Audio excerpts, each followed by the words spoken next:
ओम शांति। आज 31 जनवरी 2026 के शनिवार के मीठी मीठी मधुवन मुरली के बाप दादा के मधुर ईश्वरीय महावाक्य सुनते हैं। मीठे मीठे प्यारे प्यारे बाप दादा ने कहा, मीठे बच्चे, तुम यहाँ आए हो सर्वशक्तिवान बाप से शक्ति लेने, अर्थात दीपक में ज्ञान का घृत डालने। आज का प्रश्न है, शिव की बारात का गायन क्यों है? शिव की बारात का गायन क्यों है? उत्तर है, क्योंकि शिव बाबा जब वापिस जाते हैं तो सभी आत्माओं का झुंड उनके पीछे पीछे भाग कर जाता है। मूल वतन में भी आत्माओं का मनारा छत्ता लग जाता है। तुम पवित्र बनने वाले बच्चे बाप के साथ साथ जाते हो, साथ के कारण बारात का गायन है। ओम शांति। बच्चों को पहले पहले एक ही पॉइंट समझने की है कि हम सब भाई भाई हैं और वह सबका बाप है। उनको सर्वशक्तिवान कहा जाता है। तुम्हारे में सर्वशक्तियाँ थी, तुम विश्व पर राज्य करते थे। भारत में ही इन देवी देवताओं का राज्य था, गोया तुम बच्चों का राज्य था। तुम पवित्र देवी देवताएं थे, तुम्हारा कुल व डिनाइस्टी है। यह सब निर्विकारी थे। कौन निर्विकारी थे? तुम सब आत्माएं। अब फिर तुम निर्विकारी बन रहे हो, जैसे कि सर्वशक्तिवान बाप को याद कर उनसे शक्ति ले रहे हो। बाप ने समझाया है, आत्मा ही 84 का पार्ट बजाती है। उनमें जो सतो प्रधान ताकत थी वह फिर दिन प्रतिदिन कम होती जाती है। सतो प्रधान से तमो प्रधान बनना, जैसे बैटरी की ताकत कम होती जाती है तो मोटर खड़ी हो जाती है, बैटरी डिस्चार्ज हो जाती है। आत्मा की बैटरी फुल डिस्चार्ज नहीं होती है, कुछ न कुछ उसमें ताकत रहती है। जैसे कोई मरता है तो दीपक जलाते हैं, उसमें घृत डालते रहते हैं कि ज्योति बुझ न जाए। तो बैटरी की ताकत कम होती है तो फिर चार्ज करने रखते हैं। अभी तुम बच्चे समझते हो, तुम्हारी आत्मा सर्वशक्तिवान थी। अब फिर तुम सर्वशक्तिवान बाप से अपना बुद्धि योग लगाते हो तो बाबा की शक्ति हमारे में आ जाए, क्योंकि शक्ति कम हो गई है। थोड़ी थोड़ी ज़रूर रहती है, एकदम ख़त्म हो जाए तो फिर शरीर ही ना रहे। आत्मा बाप को याद करते करते बिल्कुल प्योर हो जाती है। सतयुग में तुम्हारी बैटरी फुल चार्ज होती है, फिर थोड़ी थोड़ी कम होती जाती है। त्रेता तक मीटर कम होता है, जिसको कला कहा जाता है। फिर कहेंगे आत्मा जो सतो प्रधान थी वह सतो बनी, ताकत कम हो जाती है। तुम समझते हो हम मनुष्य से देवता बन जाते हैं सतयुग में। अब बाप कहते हैं मुझे याद करो तो तुम तमो प्रधान से सतो प्रधान बन जाएंगे। अभी तुम तमो प्रधान बन गए हो तो ताकत का देवाला निकल गया है। फिर बाप को याद करने से पूरी ताकत आएगी, क्योंकि तुम जानते हो देह सहित देह के जो भी सब संबंध हैं वह सब खत्म हो जाने हैं। फिर तुमको बेहद का राज्य मिलता है। बाप भी बेहद का, वर्षा भी बेहद का देते हैं।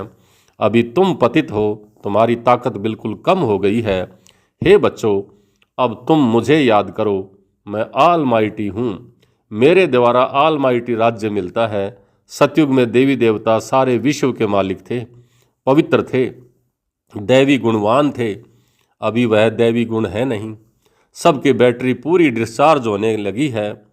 फिर अब बैटरी भरती है, सिवाय परमपिता परमात्मा के साथ योग लगाने के बैटरी चार्ज नहीं हो सकती है। वह बाप भी एवर प्योर है, यहाँ सब हैं इम्प्योर। जब प्योर रहते हैं तो बैटरी चार्ज रहती है। तो अब बाप समझाते हैं, एक को ही याद करना है। ऊंचे से ऊंच है भगवान, बाकी सब हैं उसकी रचना। रचना से रचना को कभी वर्षा नहीं मिलता है। क्रिएटर तो एक ही है, वह है बेहद का बाप, बाकी तो सब हैं हद के। बेहद के बाप को याद करने से बेहद की बादशाही मिलती है। तो बच्चों को दिल अंदर में समझना चाहिए कि हमारे लिए बाबा नई दुनिया स्वर्ग की स्थापना कर रहे हैं। ड्रामा प्लान अनुसार स्वर्ग की स्थापना हो रही है। तुम जानते हो सतयुग आने वाला है। सतयुग में होता ही है सदा सुख। वह कैसे मिलता है? बाप बैठ समझाते हैं कि माँ में कम याद करो, मैं एवर प्योर हूँ। मैं कभी मनुष्य तन नहीं लेता हूँ, न दैवी तन न मनुष्य तन लेता हूँ, अर्थात मैं जन्म मरण में नहीं आता हूँ, सिर्फ तुम बच्चों को स्वर्ग की बादशाही देने के लिए आता हूँ। जब यह 60 वर्ष की वानप्रस्थ अवस्था में होता है तब इनके तन में प्रवेश करता हूँ। यहाँ यही पूरा सतो प्रधान से तमो प्रधान बना है। नंबर 1 ऊंचे से ऊंचा भगवान, फिर है सूक्ष्म वतनवासी ब्रह्मा विष्णु शंकर जिसका साक्षात्कार होता है। सूक्ष्म वतन बीच का है, यहाँ जहाँ शरीर नहीं हो सकते हैं, सूक्ष्म शरीर सिर्फ दिव्य दृष्टि से देखा जाता है। मनुष्य सृष्टि तो यहाँ है, बाकी वह तो सिर्फ साक्षात्कार के लिए फरिश्ते हैं। तुम बच्चे भी अंत में जब बिल्कुल पवित्र हो जाते हो तो तुम्हारा भी साक्षात्कार होता है। ऐसे फरिश्ते बन फिर सतयुग में यहाँ ही आकर स्वर्ग के मालिक बनेंगे। यह ब्रह्मा को विष्णु को याद नहीं करते हैं, यह भी शिव बाबा को याद करते हैं और यह विष्णु बनते हैं। तो यह समझना चाहिए इन्होंने राज्य कैसे पाया। लड़ाई आदि की तो कुछ भी बात होती नहीं, देवता हिंसा कैसे करेंगे। अभी तुम बच्चे बाप को याद करके राजा ही लेते हो, कोई माने या ना माने। गीता में भी हे बच्चों, देह सहित देह के सब धर्म छोड़ माँ में कम याद करो, उनको तो देह है नहीं जो ममत्व रखें। कहते हैं मैं थोड़े समय के लिए इनके शरीर का लोन लेता हूँ, नहीं तो मैं नॉलेज कैसे दूँ। मैं बीज रूप हूँ ना, इस सारे झाड़ की नॉलेज मेरे पास है और किसी को पता नहीं है कि सृष्टि की आयु कितनी है, कैसे इनकी स्थापना फिर पालना फिर विनाश होता है। मनुष्यों को तो पता होना चाहिए, मनुष्य ही पढ़ते हैं, अब जानवर तो नहीं पढ़ेंगे ना। वह पढ़ते हैं हद की पढ़ाई, बाप तुमको पढ़ाते हैं बेहद की पढ़ाई, जिससे तुमको बेहद के मालिक बनाते हैं। तो यह समझना चाहिए कि भगवान किसी मनुष्य को अथवा देहधारी को नहीं कहा जाता है। ब्रह्मा विष्णु शंकर को भी सूक्ष्म देह है ना, इन्हों का नाम ही अलग है, इनको भगवान नहीं कहा जाता। यह शरीर तो इस दादा की आत्मा का तख्त था, अकाल तख्त है ना। अभी यह अकाल मूरत बाप का तख्त है। अमृतसर में भी एक अकाल तख्त है, बड़े बड़े जो होते हैं वहाँ अकाल तख्त पर जाकर बैठते हैं। अभी बाप समझाते हैं यह सब अकाल आत्माओं के तख्त हैं। आत्मा अकाल है जिसको काल खा न सके, बाकी तख्त तो बदलते रहते हैं। अकाल मूरत आत्मा इस तख्त पर बैठती है। पहले छोटा तख्त होता है, फिर बड़ा हो जाता है। आत्मा एक शरीर छोड़ फिर दूसरा लेती है। आत्मा अकाल है, बाकी उनसे अच्छे या बुरे संस्कार होते हैं, तब तो कहा जाता है ना कर्मों का यह फल है। आत्मा कभी विनाश नहीं होती है, आत्मा का ही बाप है एक, यह तो समझना चाहिए। यह बाबा कोई शास्त्रों की बातें नहीं सुनाते हैं, शास्त्र आदि पढ़ने से वापस तो कोई जा नहीं सकते हैं, पिछाड़ी में सब जाएंगे। जैसे टिड्डियों का अथवा मधुमक्खियों का झुंड जाता है ना, मधुमक्खियों की भी क्वीन होती है, उसके पिछाड़ी सब जाते हैं। बाप भी जाएंगे तो उनके पिछाड़ी सब आत्माएं जाएंगी। वहाँ मूल वतन में जैसे सब आत्माओं का मनारा यानी छत्ता है, यहाँ फिर मनुष्यों का झुंड है। तो यह झुंड भी एक दिन भागना है। बाप आकर सब आत्माओं को ले जाते हैं। शिव की बारात कहा जाता है। बच्चे कहो अथवा सजनिया कहो, बाप आकर बच्चों को पढ़ाकर याद की यात्रा सिखलाते हैं। पवित्र बनने बगैर तो आत्मा जा नहीं सकती है। जब पवित्र बन जाएगी तब पहले पहले शांति धाम जाएगी।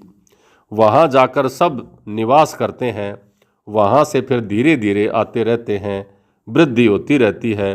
तुम ही पहले पहले भागेंगे बाप के पिछाड़ी, तुम्हारा बाप के साथ अथवा सजनियों का साजन के साथ योग है। राजधानी बननी है ना, सब इकट्ठे तो नहीं आते हैं। वहाँ सब आत्माओं की दुनिया है, वहाँ से फिर नंबर वार आते हैं। झाड़ धीरे धीरे वृद्धि को पाता है। पहले पहले तो है आदि सनातन देवी देवता धर्म जो बाप स्थापन करते हैं। पहले पहले हमको ब्राह्मण बनाते हैं, प्रजापिता ब्रह्मा है ना, तो प्रजा में भाई बहन हो जाते हैं। ब्रह्मा कुमार और ब्रह्मा कुमारियाँ ढेर हैं, जरूर निश्चय बुद्धि होंगे तब तो इतने ढेर हुए हैं। ब्राह्मण कितने होंगे, कच्चे और पक्के। कोई तो 99 मार्क्स लेते हैं, कोई 10 मार्क्स भी लेते हैं तो गोया कच्चे ठहरे ना। तुम्हारे में भी जो पक्के हैं वह जरूर पहले आएंगे, कच्चे वाले पिछाड़ी में आएंगे। यह पाटधारियों की दुनिया है जो फिरती रहती है। सतयुग, त्रेता, द्वापर, कलयुग, यह है पुरुषोत्तम संगम युग। यह अभी बाप ने बताया है। पहले तो हम उल्टा ही समझते आए कि कल्प की आयु लाखों वर्ष है। अभी बाप ने बताया है यह तो पूरा 5000 साल का चक्र है। आधा कल्प है राम का राज्य, आधा कल्प है रावण का राज्य। अब लाखों वर्ष का कल्प होता तो आधा आधा भी हो न सके। दुख और सुख की यह दुनिया बनी हुई है। यह बेहद की नॉलेज बेहद के बाप से मिलती है। शिव बाबा के शरीर का कोई नाम नहीं है। यह शरीर तो इस दादा का है। बाबा कहाँ है? बाबा ने थोड़े समय के लिए लोन लिया है। बाबा कहते हैं हमको मुख तो चाहिए ना बोलने के लिए। यहाँ भी गौ मुख बनाया हुआ है। पहाड़ी से पानी तो जहाँ तहाँ आता है, यहाँ फिर गऊ का मुख बना दिया है, उससे पानी आता है। उनको गंगा जल समझ लेते हैं। अब गंगा फिर कहाँ से आई? यह है सब झूठ, झूठी काया, झूठी माया, झूठा सब संसार।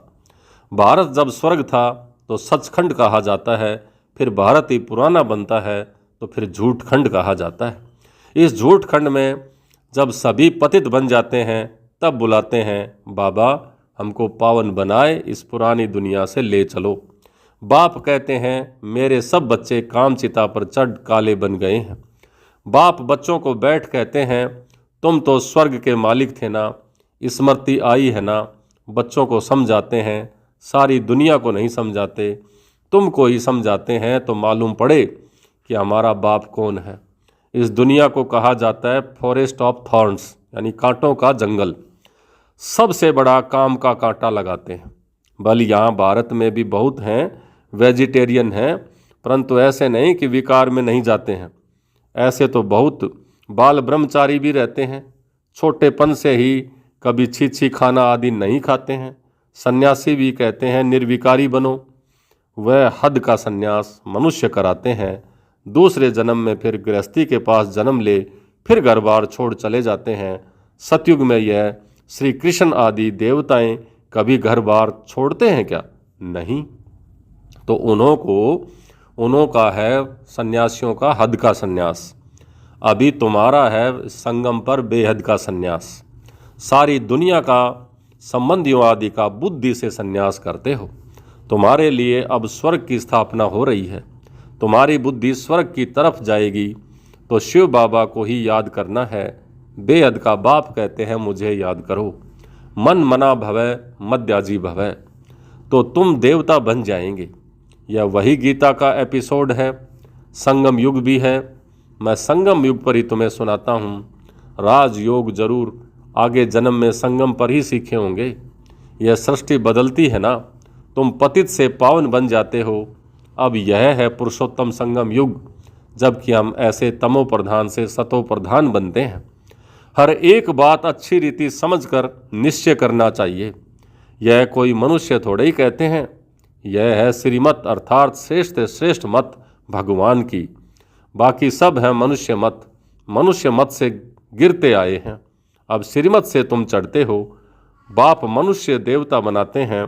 देवी मत स्वर्गवासियों की है और वह है यहाँ है नरकवासी। ये है मनुष्य मत, जिसको रावण मत कहा जाता है। रावण राज्य भी कोई कम नहीं है। सारी दुनिया पर रावण का राज्य है। यह बेहद की लंका है जिस पर रावण का राज्य है। फिर देवताओं का पवित्र राज्य होगा, वहाँ बहुत सुख होता है। स्वर्ग की कितनी महिमा है। कहते भी हैं स्वर्ग पधारा तो जरूर नरक में था ना, हेल से गया तो जरूर हेल में ही आएगा। स्वर्ग अभी है कहाँ? यह बातें कोई शास्त्रों में नहीं है। अभी बाप तुम्हें सारी नॉलेज देते हैं, बैटरी भरते हैं, माया फिर लिंक तोड़ देती है। इसलिए सदा बाप से लिंक जोड़ करके रखना है। अच्छा, मीठे मीठे सिकल दे बच्चों प्रति माता पिता बाप दादा का याद प्यार और गुड मॉर्निंग। रूहानी बाप की रूहानी बच्चों को नमस्ते। हम रूहानी बच्चों की रूहानी बाप दादा को याद प्यार, गुड मॉर्निंग और नमस्ते। धारणा के लिए मुख्य सार। पहला, मन वचन कर्म से पवित्र बन आत्मा रूपी बैटरी को चार्ज करना है, पक्का ब्राह्मण बनना है। दूसरा, मन मत व मनुष्य मत छोड़ एक बाप की श्रीमत पर चलकर स्वयं को श्रेष्ठ बनाना है, सतो प्रधान बन बाप के साथ उड़कर जाना है। आज का वरदान, सत्यता की शक्ति द्वारा प्रकृति व विश्व को सतो प्रधान बनाने वाले मास्टर विधि विधाता भवै। सत्यता की शक्ति द्वारा प्रकृति व विश्व को सतो प्रधान बनाने वाले मास्टर विधि विधाता भवै। जब आप बच्चे सत्यता की शक्ति को धारण कर मास्टर विधि विधाता बनते हो तो प्रकृति सतो प्रधान बन जाती है, युग सतयुग बन जाता है, सर्व आत्माएं सदगति की तकदीर बना लेती हैं। आपकी सत्यता पारस के समान है। जैसे पारस लोहे को पारस बना देता है, ऐसे सत्यता की शक्ति आत्मा को, प्रकृति को, समय को, सर्व सामग्री को, सर्व संबंधों को, संस्कारों को, आहार व्यवहार को सतो प्रधान बना देती है। आज का स्लोगन, योगी आत्माएं वह हैं जिन्हें प्रकृति की हलचल भी आकर्षित ना करे। योगी आत्माएं वह हैं जिन्हें प्रकृति की हलचल भी आकर्षित ना करे। अव्यक्त इशारे, इस अव्यक्त मास में बंधन मुक्त रहे जीवन मुक्त स्थिति का अनुभव करो। सौ दर्शन चक्रधारी सो छत्रधारी। तो देह की भी स्मृति के अनेक व्यर्थ संकल्पों के चक्कर से, लौकिक और अलौकिक संबंधों के चक्कर से, अपने अनेक जन्मों के स्वभाव और संस्कारों के चक्र से और प्रकृति के अनेक प्रकार की आकर्षण के चक्र से मुक्त हो। जब मुक्त हो जाएंगे तब अन्य आत्माओं को भी बाप से प्राप्त हुई शक्तियों द्वारा अनेक चक्रों से सहज ही छुड़ाकर जीवन मुक्त बना सकेंगे। अच्छा, ओम शांति।